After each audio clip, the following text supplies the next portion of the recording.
I grew up in a small town in southeastern Oklahoma. At the real young age of 18, I started college, went to Weatherford, Oklahoma, Kappa Pharmacy School, graduated in 74, was initiated in fraternity on August 21st, 1971, into Delta Beta. And little did I know at that time, but that was probably the biggest decision ever made in my life. So, it kind of happens that way. Uh, Met six of my closest friends who are still my closest friends today as pledge brothers. A couple of them have died, but we're all getting that age. Uh, and I also met a guy named David Coates from Beta Kappa, who was probably the biggest influence on me when it came to the fraternity. So he had a big influence on my fraternity life. So he was, he had a big influence, but there were several others. Just as we went along over the years, met lots of people that were influencing on as far as the fraternity goes. So it's a little bit about me. I never wanted to be a pharmacist. I wanted to be a meteorologist. But I was at the second year of college. All my friends were, you get admitted to the College of Pharmacy. I got admitted to the University of Oklahoma's School of Meteorology. I was going to be the guy on TV. And a couple of my friends, in fact, three of my friends said, you really don't want to do that. And I said, why? They said, because in 2 years you're going to graduate. Yeah. And in 2 years, the Vietnam War will still be going on. And you're going to get drafted because you'll lose your draft deferment. And you'll be in a helicopter with an M16 in one hand and a rain gauge in the other. We're going to be, a year later, out on a ship, nice warm bed, taking care of people as a pharmacist. And I said, you guys are pretty smart, think I'll do that. So I did. I applied, got in. And of course, as luck would have it, I graduated and they all flunked out. And they all went to Vietnam, but I didn't. Don't know how lucky that was. Fate, I guess, but that's how I became a pharmacist. However, I did realize that it's one of those things kind of serendipitous because it was probably the best thing that ever happened to me because I really found out that I enjoyed people. I enjoyed the profession. I haven't regretted one day of it since then. But I really wanted to be a meteorologist, so it's kind of how I got here. Oh, I love woodworking. I make toys for my grandkids. I make, Christmas ornaments. I make reindeers, you name it. And my father was actually a home builder, a carpenter, in addition to being the fire chief for the Naval Ammunition Depot, federal government base there in McAllister. He was a home builder on his 2 days or 3 days off every week. So I learned the art of woodworking pretty quick. So it's kind of fun. Still a hobby of mine, just a hobby now though, nothing serious about it. And I like that. I love to go whitewater rafting. I love to snow ski. I love to swim in the pool when it's warm. I love to travel. So just a lot of different things. Now that I'm, quote, retired, I can do that. Yeah, he told a story every year when we would have our rush meeting for new people. And I asked his wife one time if it's true, and she said every word. When he was a graduate student at Pitt, he was a pharmacologist. He and his wife, they lived in college housing, and it was just a little, I guess, north or south of downtown. And in those days, downtown was where everything was, so he said they went to the movies one night, and they got out, it was pouring down rain.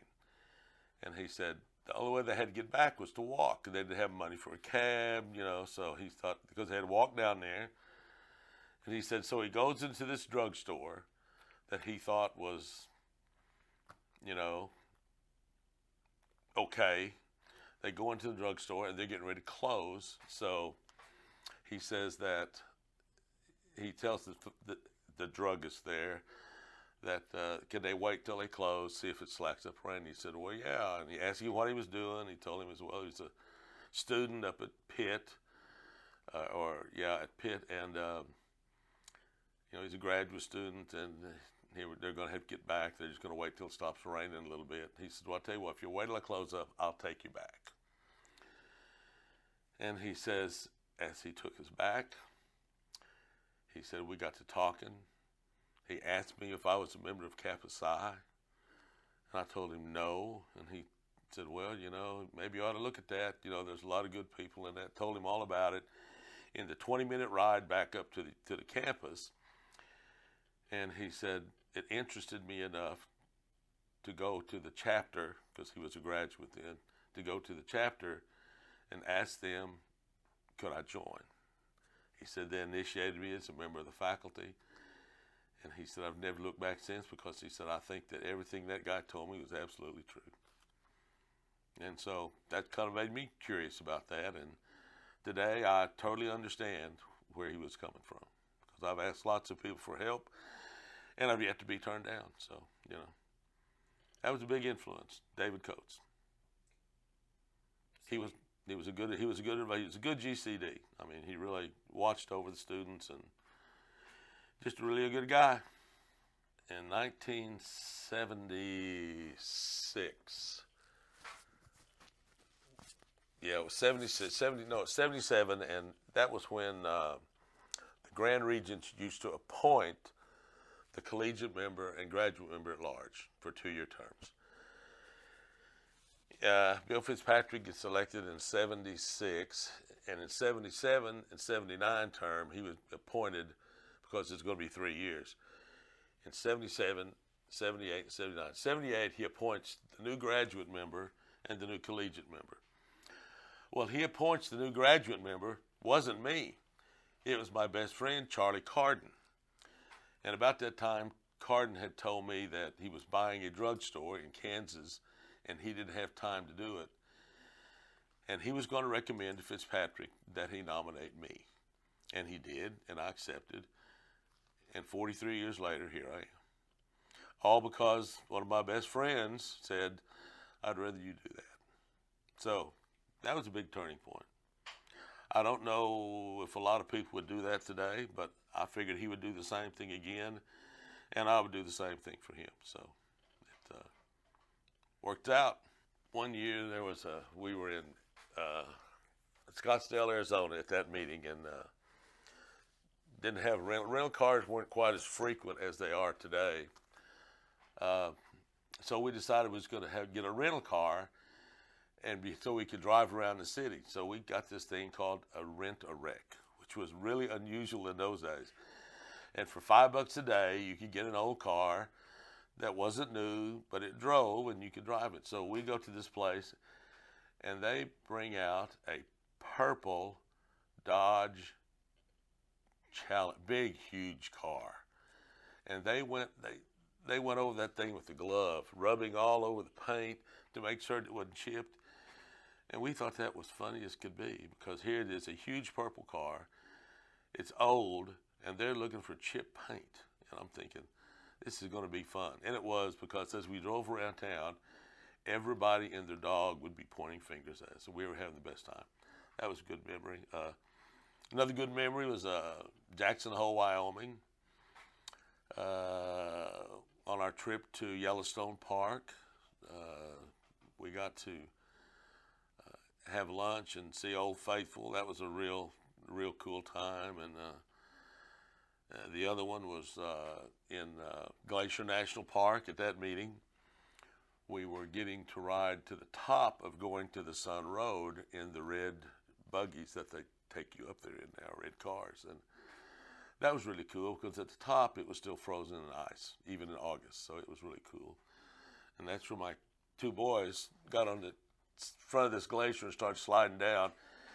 And I, of course, was panic stricken. And the only thing that saved them was Craig Johnson and John Grossman-Eady grabbing them before they slid on down another 300 or 400 feet. So I remember that one pretty well. I remember it was a horrible thing at the time, but we used to have political ads and political stuff going on. I remember an airplane flying over Myrtle Beach that said, vote for such and such, That stunned everybody, and I thought it was the funniest thing in the world. And I took a picture of it, put it in a mask. That's one of the few things I got in trouble for. But it was. I thought it was well worth getting in trouble because it was funny at the time. And there are just so many other things, especially at province meetings. I mean, there have been times we've been lost, times we've missed airplanes, times I've been left at airports, times students have even forgot who you were. I've been called the the great Grand Council deputy on name tags, stuff like that. Just a lot of fun memories. And now that they're, now that I look back after all these years, it's been a fun time. I would recommend it for anybody. I think it's when I went to Coralville, Iowa. At the time, it was a Province 5 meeting. And at 2 o'clock in the morning, it's like 20 degrees outside, 3 or 4 feet of snow, and the hotel catches on fire, and we had to go outside in the snow. And, in your pajamas and a blanket. So, yeah, that was kind of fun. It's a big remembrance there, so, yeah. I think South Padre Island. One, it was a time when fraternity still didn't have a bad name, but it was a time when we were accepting women. It was a time when we could have fun and not be worried about risk management. It was a time where people thought of the fraternity a little differently than we do today, and it was a magical time. I mean, we had this would never happen today, but as our opening reception, we had a Margaritaville theme. Jimmy Buffett wasn't around then, but it was a margarita theme, And our opening reception was a lot of fun. And the best thing about it was on the beach. The water was about 90 degrees in the Gulf. And everyone stayed in the water till midnight. They drank plenty of margaritas, but there was never a complaint of anybody drunk, sick, or anything the next day. So, those were different times. And that's that's just for historical purposes. But, the fraternity world hasn't always been bad. I've always thought it's a good thing, but our society today paints it a little different than what it really is. So, but that was probably the most fun because that was one of the last ones I didn't have anything to do. After that, I got elected to office that year, and from then on up until now, I've never been able to sit at the back of the room with the past Grand Regents, which is what I look forward to someday. Oh, I was appointed to the the graduate member at large position in 77, and I was elected in 85, finally, to Grand Historian Ritualist. Then I was elected to Grand Counselor, Grand Vice Regent, and Grand Regent in 91. Then in 93, I became editor of the Mask for the next 14 years. So, immediate past Grand Regents. No, probably the first one. The graduate member at large. I was young, I was naive, I had no idea what I could and couldn't do. So I hit the ground running. I struck a deal, unbeknownst to the executive secretary at the time, struck a deal with General Motors when we had the convention in Scottsdale to give us 5 cars to drive for the dignitaries. So we got there, we had 5 cars. I didn't get one, but all the other grand officers got them. And that was kind of a cool thing that kind of angered him at first, but then Floridia said, well, it's all right. Of course, he was driving a Rolls Royce, so it was okay. But that was probably, after that I learned that, wow, you can't do things like that. You have to be told to do things. I'm going, really? I had to be told. I started the campaign, if you'll notice, the sharing award that used to sit at the little mortar and pestles. Sharing, one of their vice presidents is one of our brothers, and I met him at the APHA, and I told him I wanted him to strike a mortar and pestle of honor of Kappa Psi for 1979, I wanted him to strike one because he had done it for everyone else. Well, he says, okay. So they start working on it. But the powers that made, there were a couple of fidelity cards along the way. So they wound up striking one, and we've got one in there that's got all the pharmacy fraternities on it rather than just ours in 1979. I did that. That was kind of a fun thing to do because I got to look at all these molds and things they were doing, and it was kind of neat. There's just a lot of things along the way. I mean, just things I don't even think of today as being what it was then because it was all new.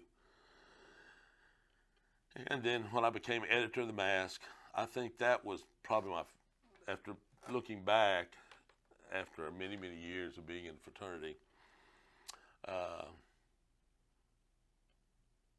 it was a very nice time because as the Grand Regent, I kind of knew what the chapters were doing, but as the editor, I got to read about everything every chapter did. And so I was probably as well informed as anybody about what the chapters were doing, where they were, what kind of trouble they were in, that kind of stuff, simply because I had to read those reports every 3 months. And I don't know, that was probably the biggest thing I missed when I became executive director is I felt like that I didn't get to read enough because I had so much else to do. But being editor of the Mask was a fun thing. It really was. And the funniest thing about that was when I got to write when the Mask turned 100 years old, I got to write the series on the centennial of the Mask.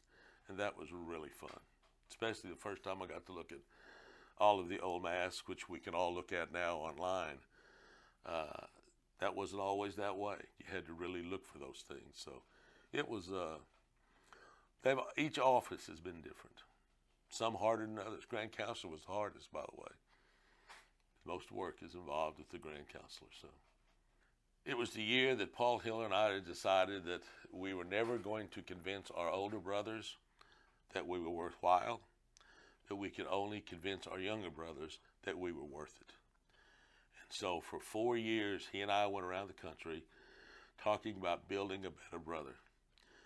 And Paul and I spent many nights in the hotels at many province meetings talking about and to students about how and why you should remain involved in Kappa Psi. And I hope we were successful because the fraternities continued to grow. But Paul and I had many laughs about that. We had many fears about that. But, it's just one of those things. Life in Kappa Psi can be fun. It's exciting. It has been. It's one of those things that you can make it as much or as little as you want. I just hope that our brothers in the future realize that it can be a real good thing for them in the future. Lots of good friends, lots of good connections. So, fraternity's good.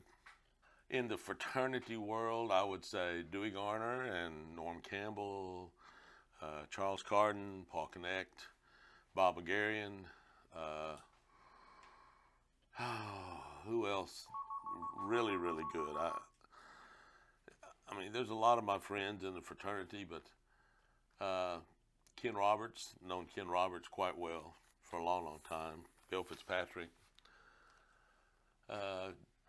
Just to mention a few.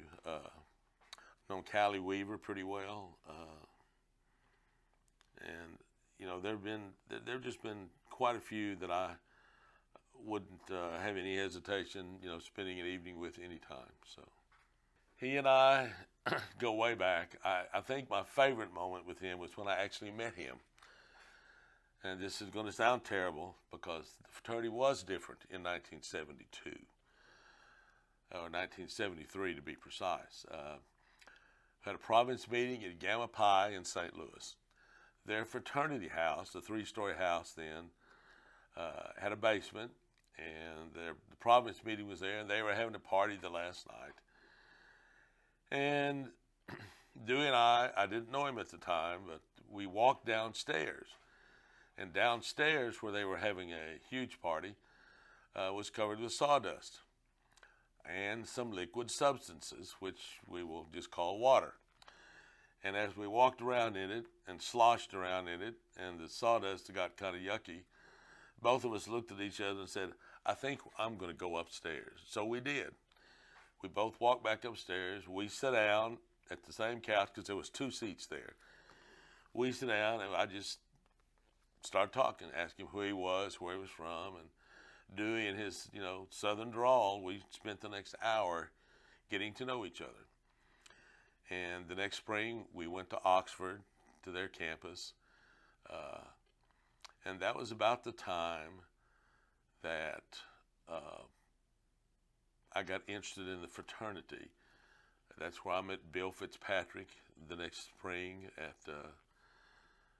Oxford. But as a pledge, one of the things that as a pledge that struck me the most was I actually got to meet 2 grant officers, which in those days was just wow, because grant officers didn't travel in those days, or very little. I got to meet Pat Wells, and I got to meet Bill Fitzpatrick. When I was a pledge, we had the province meeting at Weatherford in '71, and I got to meet those 2 guys there. I got their signatures on my little board. We had to have signs, so it was, you remember that quite a bit. But, Dewey, that's one of the, got to meet him at the bottom of the frat house, so that was kind of the fun times. And from there on, his kids were about my kids' age, and he and my wife got along pretty well, so they all, when we'd go somewhere, they'd be there. We'd just have a good time. That's where I learned that Kappa was really a family early on. So, because I always took my boys with me wherever we went, because I didn't see any reason not to take them, So it's always been kind of a family thing for me. And I see it today, it's the same way. So, anyway. But Dewey and I have been good friends for a long time. Paul Conneck, Charlie Carden, those guys, they called us the 3 Musketeers for many, many years because we went everywhere from about '74 till I was actually elected to the executive committee, and I had other things to do for a while, but most of those years we would at least make at least one Province 7 meeting somewhere, or somewhere. But just the travel, the fun, the unknown of are they going to pick me up at the airport or not? That was so frequent that it doesn't even bother me anymore to fly into an airport and go, oh, nobody's here, not going to die. I'll get there somehow. So there's several. Probably Dewey and Norm. They've been around a long time. They have a lot of knowledge. And they're just very good role models for anybody today. As when it comes to fraternalism, to brotherhood, and to just generally kindness, which is, I've always thought the hallmark of a fraternity brother was someone that was kind to other people, kind to less fortunate people, kind to someone who wasn't given as much as you were given. And to me, that's kind of the way the fraternity was at first. Things have changed a little bit, but still that's the way I look at the fraternity.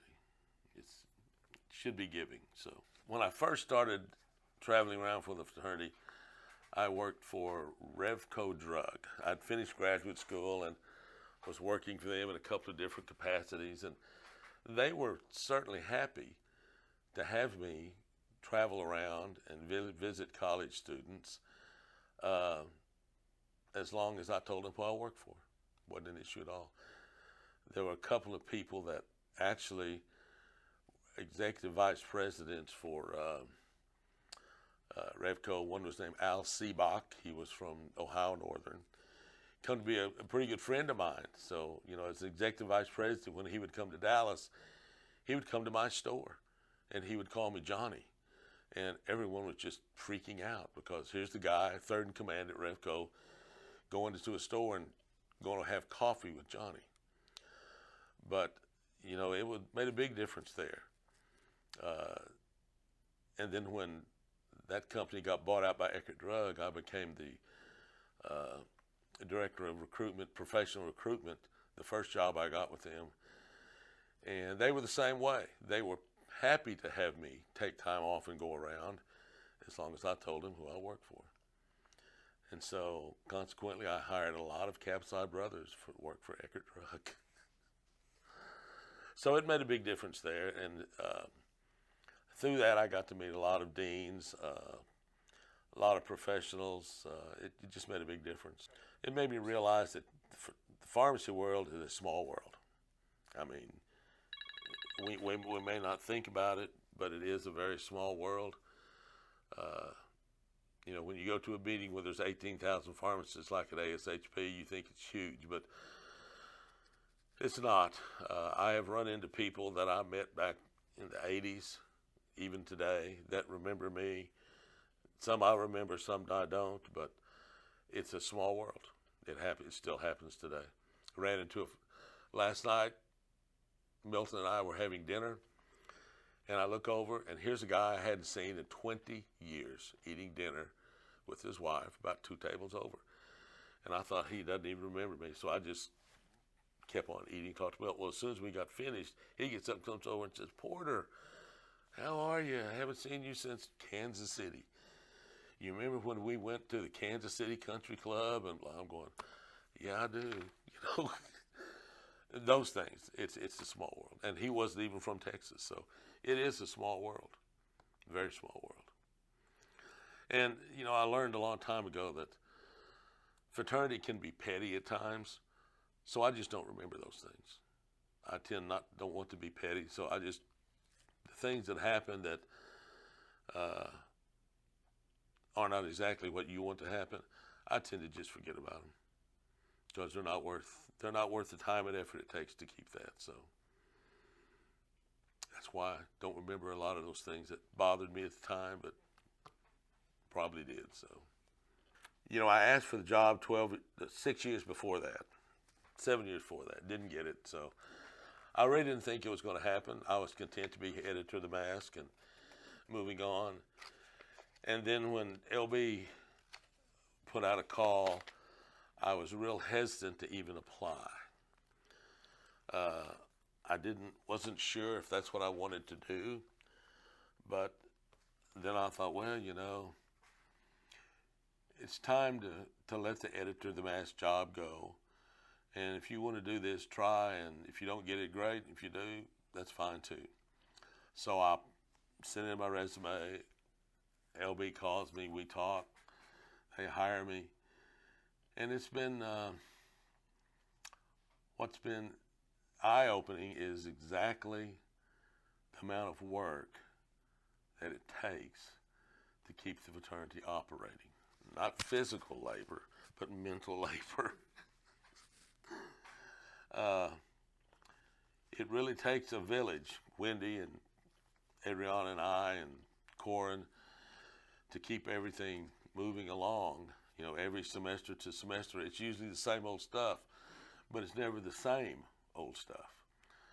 So there's always new questions, always old questions asked in a new way. But it was just the fact that patience is what it takes to be the executive director.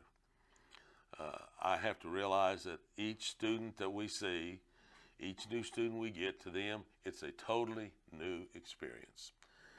And it's my job to make that experience as easy and as pleasant as I can. And, that's part of the deal. Today we automated our M cards. The day we turned that on, I was panic-stricken. We had tested it 100 ways to 1, and the data guy said it's going to work just fine. Just have faith in it.